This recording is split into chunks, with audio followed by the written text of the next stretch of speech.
네, 지금부터는 류혁 전 법무부 감찰관과 함께 더 자세한 이야기 나눠보겠습니다. 어서 오세요. 예, 안녕하십니까. 네, 지금 윤 전 대통령은 내란 우두머리 혐의로 형사 재판을 받고 예, 있는데 헌재는 곽종근 전 사령관의 증언을 사실이다라고 인정을 한 걸 비롯해서 네. 윤 전 대통령에게 불리한 여러 사실관계들을 인정을 다 했거든요. 예, 예. 이런 점들이 앞으로 윤 전 대통령의 형사 재판에는 어떤 영향을 좀 미칠까요? 예, 말씀하신 것처럼 헌법재판 과정에서 윤 대통령 측의 주장이나 변명은 단 하나도 받아들여진 게 없습니다. 그리고 헌정질서 위반 행위도 모두 인정이 됐고요. 네. 현재 재판을 받고 있는 내란 행위 구성 요건을 충족시키는 데 필요한 사실관계도 모두 다 인정이 됐습니다. 네. 그렇기 때문에 실질적 측면에서 윤석열 대통령 측에서 그 법리 다툼이라든가 사실관계 다투는 것은 무의미하고요. 네. 앞으로 아마 과거에도 그랬던 것처럼 공수처의 수사권 문제라든가 혹은 구속 취소 이후에 구속 기소된 점 이런 적법성 문제를 다투면서 공소기각 판결을 구하던가 아니면 윤석열 대통령 건강 문제 있지 않습니까? 그런 건강 문제, 병원에 가서 진료를 받는다던가 수술을 해야 된다던가 이런 건강상의 문제로 신병으로 이제 수사를 지연시키거나 재판을 지연시키려는 전술.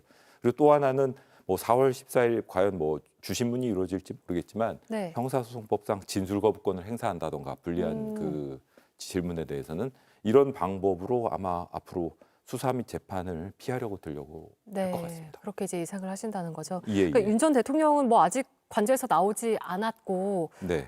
근데 경호처 비화폰 서버라든지 이런 것들을 선제적으로 경찰 국수본에서 좀 확보할 필요성은 없을까요? 당연히 필요한 것 같습니다. 이건 당연한 것이고 여태까지는 계속 그 여러 가지 이유를 들어서 거부를 해왔는데 사실 비화폰은 윤석열 대통령의 그 내란 행위를 명확하게 입증하는 데뿐만 아니라 추가 가담 행위자가 있는지 네. 그리고 그 사람들이 어떠한 일을 했는지를 밝히는 데도 필요한 그 주요 증거 중에 하나입니다.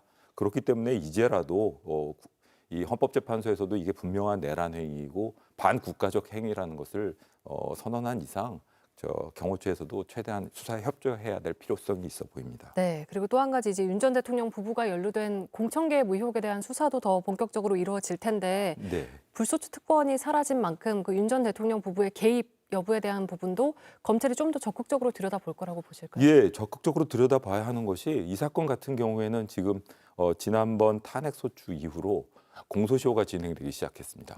그리고 이 선거법 위반의 측면에서 보면 네. 공소시효 자체도 많이 남아있지 않은 상태입니다. 약 4개월여 가량. 네. 그렇기 때문에도 신속하게 수사를 해야 되고 만약에 출석 요구를 받았음에도 불구하고 불출석한다면은 네. 바로 체포영장을 신청하는 등 아주 신속하게 수사를 진행할 수 있는 그런 조치를 취해야 할 사건입니다. 이 부분은 어떠세요? 내란 우두머리 혐의 말고 다른 혐의로 추가로 기소를 추진하는 과정에서 윤 전 대통령을 재구속할 가능성은 어떻게 보실까요? 지금 내란 혐의 재판뿐만 아니라 네. 그런 추가 혐의 과정에서 사실은 윤석열 대통령이 다른 주요 피의자들이 구속돼서 재판을 받는 과정에서 본인만 이렇게 불구속 상태로 유지가 되고 있다는 건 어떤 면에서 형평에 맞지 않습니다.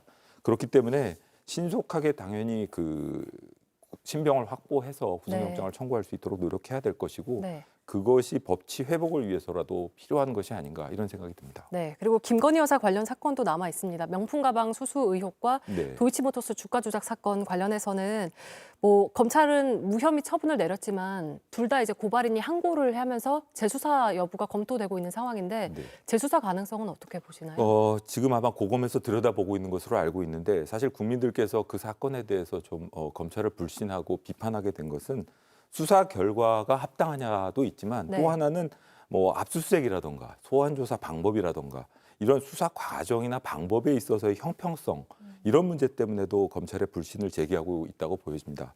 그렇기 때문에 검찰에서 어떤 결론을 내리던 간에 그 국민 여러분들이 이런 수사 방법이라던가 절차 그리고 결과를 떠나가지고 과정에 있어서의 형평성 네. 지금 윤석열 대통령 측은 여러 가지 적법적인 절차적인 문제점을 제기하고 있지 않습니까? 네. 그처럼 이 사건에 있어서도 국민들이 보기에 절차적 정의라던가 형평성이 확보됐다고 충분히 느낄 수 있도록 소환 조사라던가 이런 여러 가지 방법 그리고 각계의 의견을 들어본다던가 이런 방법으로 수사의 그 객관성, 공정성을 확보할 수 있도록 최선을 다해야 될 것 같습니다. 네, 알겠습니다. 오늘 말씀 여기까지 듣겠습니다. 류혁 전 법무부 감찰관과 함께했습니다. 고맙습니다. 네.